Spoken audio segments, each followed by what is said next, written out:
Hello, my marvellous sausages. Now, if you're like me, you're partial to a bit of Gambit. Ooh, I love a bit of Gambit, me.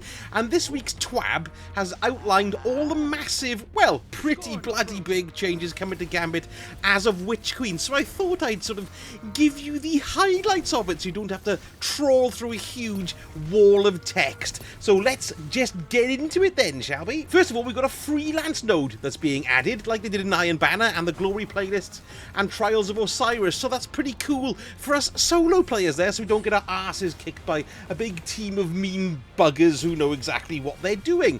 Here's something that's going to change the variety a bit. Instead of just one variation of places that the enemy spawns on each map, there are now going to be 3 variations. So instead of knowing exactly where everybody's going to spawn, it will now alter. That'll change you and wake you up, won't it, eh? They're also sticking in more respawn points in the fronts, and the fronts mean the different parts of the map, you know, steps or whatever it may be, because what can be really annoying is that you get killed in one place, the front changes to somewhere else, and you spawn, and you've got a bloody huge jog to get to where the action is. So that's pretty good. They're going to be adding more spawn points. Players will always drop half the moats they are carrying when they're defeated. That's quite good. It says these can be picked up by anybody, including invaders. That's really cool. But Vaders can also... Vaders? Not Darth Vaders. Invaders. They can drop more moats now as well. So that's pretty cool. If you've got a ruthless invader, like they say, kicking everyone's asses, you can kill them off and you can steal some moats from them. I like that. That's nice. Players can also be revived 2 seconds earlier, and auto respawn is delayed 2 seconds. So what they're saying is they want to emphasize and reward teamwork as much as possible, and bringing your teammate back and saving them in a run is now even easier. So when your teammate dies and you grab their dropped moats, stop for a second and revive them. Yes, that's quite nice. I quite like that. All shields have increased resistance to non-matching damage types. So while it's not as severe as match game is in the Nightfalls or in the Legend Lost sectors, they said they wanted to promote build crafting and teamwork. So that's quite nice, isn't it? Right, let's move on to blockers, draining, and the moat bank. A few nice changes here. Now, the 10 moat phalanx blocker has had its health boosted a bit because they found that to be a bit of an ass-kicky thing, i.e. we are kicking its ass way too easy, so they're going to have a bit more health for the 10 moat blocker. That's a medium blocker. And then the 15 moat knight blocker is gaining a stasis attack. Oh no, that's terrible. Now, they said they originally planned to pull the health down, but because they thought it was a bit too beefy, but the ammo changes, that I'll read about in a moment, are going to help that. So all they're going to be doing is giving them a stasis attack as well, which should be interesting. Oh no, being frozen. But they said that moat drain from multiple blockers continues even if the opposing team is in a primeval phase. So it says this will help the team that is behind to get their primeval a little quicker. It's never felt great to send over 4 blockers only to have the enemy team completely ignore them, all while still being severely behind. Yes, that's true, because once they pulled in their primeval, you're basically buggered, you know, and you're sending in your blockers. They do add to the battle a little bit, but they don't give any other benefit. So it must mean that they're going to be constantly pulling moats at a steady rate from their bank into yours. Obviously, it's not going to reverse the primeval phase, or at least I wouldn't have thought so. Right, let's talk a bit about ammo.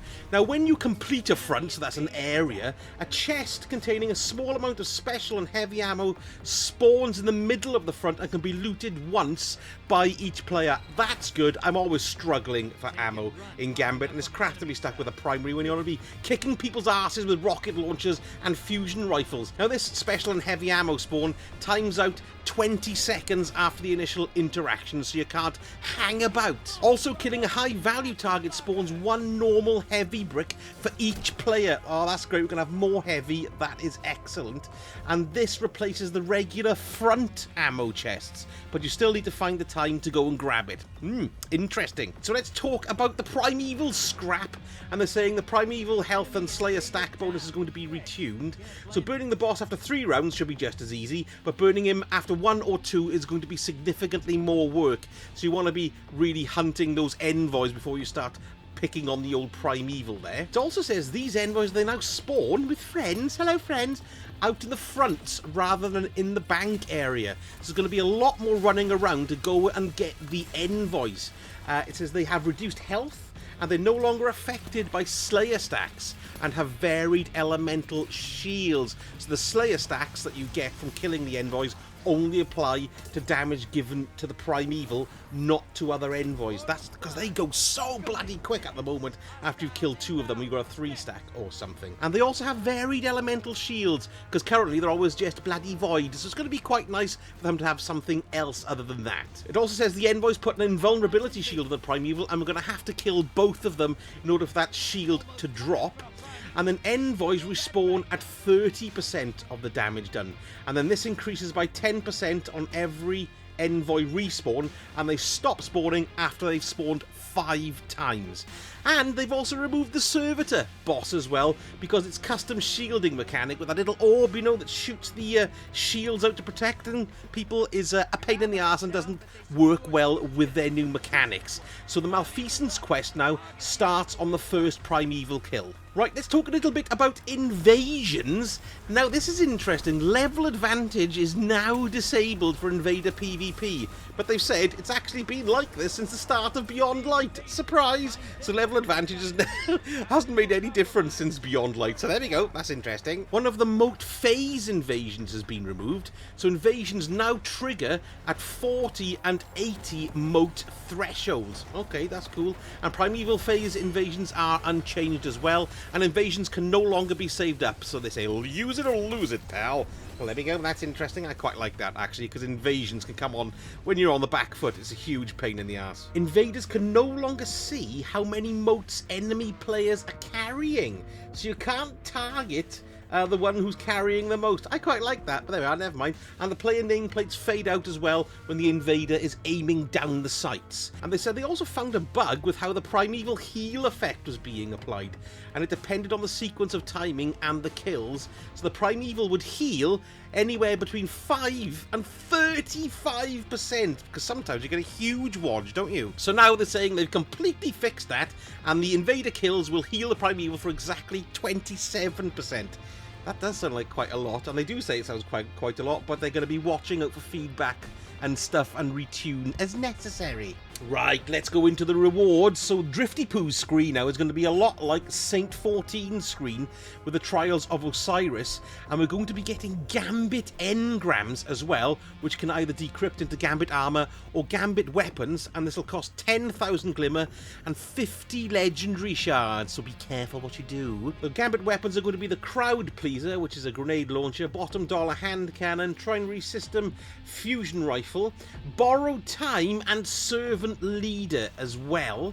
And there's going to be brand new Gambit weapons, but they're drop only in the season, so you're not going to be able to decrypt the engrams into the new weapons, but they will fall into the Gambit loot pool on the next season that pops up. So season 16's Gambit weapons will be appearing, new Gambit weapons will be appearing in season 17. Yes. And a bit of bad news here as well. They're getting rid of Bygones, Trust, and Bad Omens have been removed from the vendor. So that obviously means that, I don't know, perhaps they do drop in-game. It doesn't say. I don't know.